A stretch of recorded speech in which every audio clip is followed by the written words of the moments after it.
Siri ya popo na Ebola, ugonjwa uliotikisa dunia. Katika misitu minene ya Afrika ya Kati, kuna viumbe vinavyoruka usiku, huku binadamu wengi wakati huo wakiwa wamelala. Viumbe hao ni popo wa matunda. Kwa miaka mingi wameonekana kuwa wanyama wa kawaida wanaopenda matunda na kuishi kwenye mapango na miti mirefu.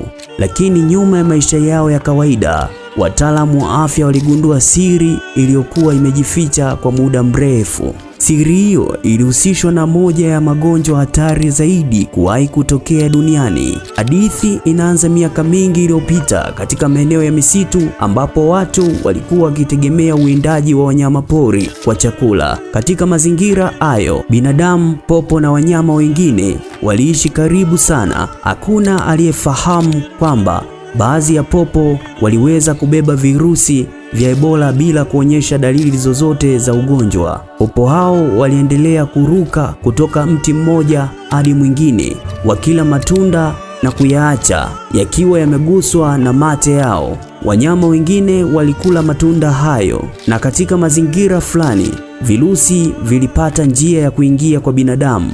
Mwaka 1976 dunia ilishuhudia mlipuko wa kwanza mkubwa wa magonjwa, na gonjwa lenyewe lilikuwa ni Ebola katika maeneo ya Zaire, sasa ni Jamhuri ya Kidemokrasia ya Kongo na Sudani. Watu walianza kuugua homa kali isiyoeleweka.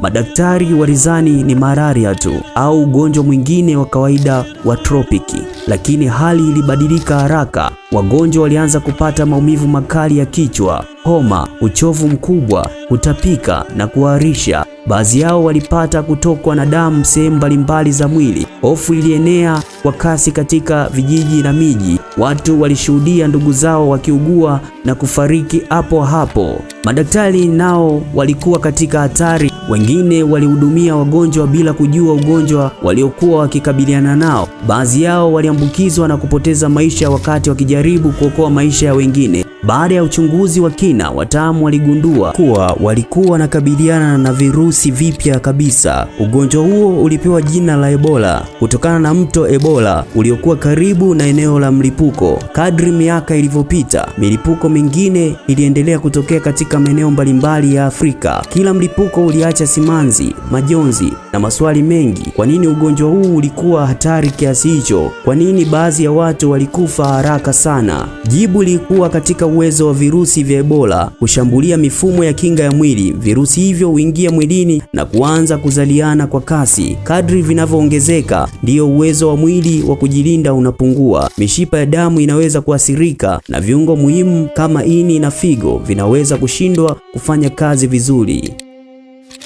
Ugonjwa wa Ebola, janga hatari lililotisha dunia. Mwaka 1976, dunia ilishuhudia ugonjwa wa ajabu wa kutisha ambao ulianza kuua watu kwa kasi kubwa katika maeneo ya Afrika ya Kati. Ugonjwa huo ulijulikana baadaye kama Ebola, ukipewa jina mto Ebola uliopo kati ya Jamhuri ya Kidemokrasia ya Kongo, karibu na eneo ambako mlipuko huu wa kwanza ulipotokea. Mwanzoni watu hawakuelewa chanzo cha ugonjwa huo. Wagonjwa walikuwa wakianza kwa homa kali, maumivu ya kichwa, uchovu mkubwa na maumivu ya misuli. Baada ya siku chache, hali ilikuwa mbaya zaidi. Wengine walipata kutokwa damu puani, mdomoni na sehemu nyingine za mwili. Hofu ilitanda katika jamii, huku idadi ya vifo ikiongezeka siku baada ya siku.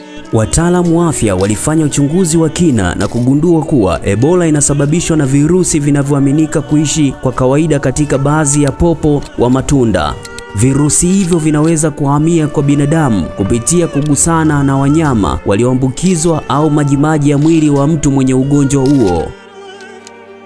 Mlipuko mkubwa zaidi wa Ebola ulitokea Afrika Magharibi kati ya mwaka 2014 na 2016.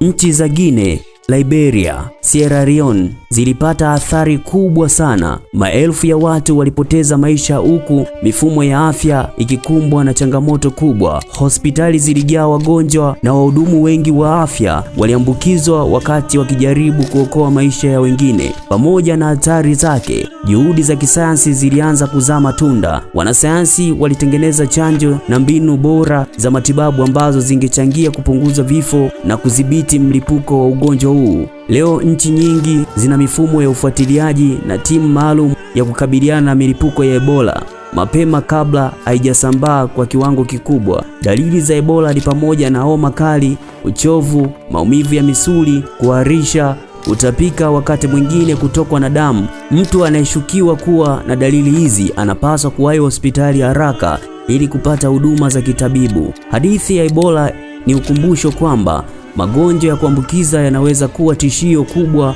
kwa binadamu. Hata hivyo, kupitia elimu, utafiti wa kisayansi na ushirikiano wa kimataifa, dunia inaonyesha kuwa ina uwezo wa kupambana na majanga haya na kuokoa maisha ya mamilioni ya watu. Ebola ni moja ya magonjwa hatari zaidi kuwahi kutokea duniani, lakini maarifa, tahadhari na maendeleo ya tiba yanaleta matumaini makubwa katika vita dhidi ya ugonjwa huu. Elimu kwa jamii ndiyo silaha kubwa na muhimu zaidi katika kuzuia maambukizi, ya kujilinda na ugonjwa huu na pia kulinda maisha ya watu. Mambo ya kutisha kuhusu Ebola ambayo watu wengi hawayajui. Ebola ni ugonjwa wa kawaida. Kuna siri ya ukweli wake ambao huwafanya hata wataalamu wa afya kuwa makini sana wanapokabiliana nao. Moja, Ebola inaweza kuua ndani ya siku chache tu. Baadhi ya wagonjwa huanza dalili zinazofanana na malaria au mafua, lakini ndani ya muda mfupi hali hii inaweza kuwa mbaya sana. Hii ndiyo sababu Ebola ni hatari, kwa sababu watu wengi hawaitambui mapema. Mbili, maiti ya wagonjwa wa Ebola bado ni hatari. Tofauti na magonjwa mengine, mtu aliyefariki kutokana na Ebola anaweza kuendelea kuwa chanzo cha maambukizi. Kugusa mwili wa marehemu bila tahadhari maalum kunaweza kusababisha maambukizi mapya. Tatu, Ebola haienei kwa hewa kama mafua. Watu wengi hudhani Ebola huenea hewani, lakini kwa kawaida huenea kupitia kugusana na damu au majimaji ya mwili wa mtu aliyeambukizwa. Hata hivyo, hali hii haifanyi ugonjwa huu kuwa salama. Maambukizi yanaweza kutokea kwa urahisi katika mazingira ya karibu. 4. Popo wanatajwa kama hifadhi kuu ya virusi. Watafiti wanaamini baadhi ya aina ya popo wa matunda wanaweza kubeba virusi vya Ebola bila kuugua. Hili limekuwa fumbo kubwa kwa miaka mingi kwa sababu popo hao hawaonekani kuwa na kinga ya asili dhidi ya virusi hivyo. 5. Watu waliopona wanaweza kubeba virusi kwa muda. Katika baadhi ya matukio, virusi vinaweza kubaki katika sehemu fulani za mwili wa mtu aliyepata nafuu kwa muda mrefu baada ya kupona. Hii ndio sababu wagonjwa wakipona hupatiwa ushauri maalum wa kiafya. 6. Ebola na kiwango kikubwa sana cha vifo. Baadhi ya milipuko inaonyesha viwango vya vifo vinavyofikia zaidi 50% ya wagonjwa katika baadhi ya aina za virusi. Kiwango hicho kimewahi kuwa kikubwa zaidi. 7. Dalili zake zinaweza kufanana na magonjwa mengine. Mwanzoni Ebola inaweza kufanana na malaria, homa ya matumbo au mafua makali. Hali hii hufanya iwe ngumu kutambuliwa kwa haraka bila vipimo maalum. 8.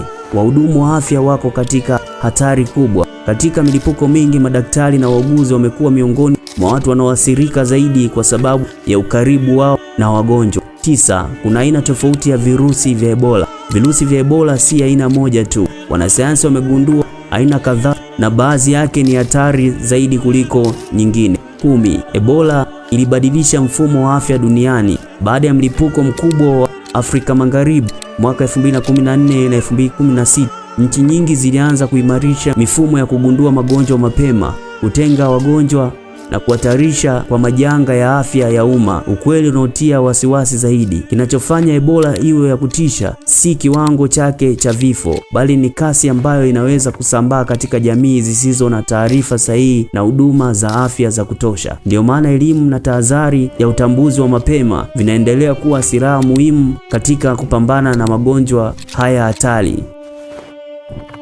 Ikumbukwe kuwa popo hawakutengeneza Ebola, lakini watafiti waliamini kwamba baadhi ya aina ya popo wa matunda ni hifadhi ya asili ya virusi vya Ebola. Hii ina maana kwamba wanaweza kubeba virusi hivyo bila kuugua sana, na virusi vinaweza kuendelea kuishi ndani yao. Ebola ilianzaje kwa binadamu?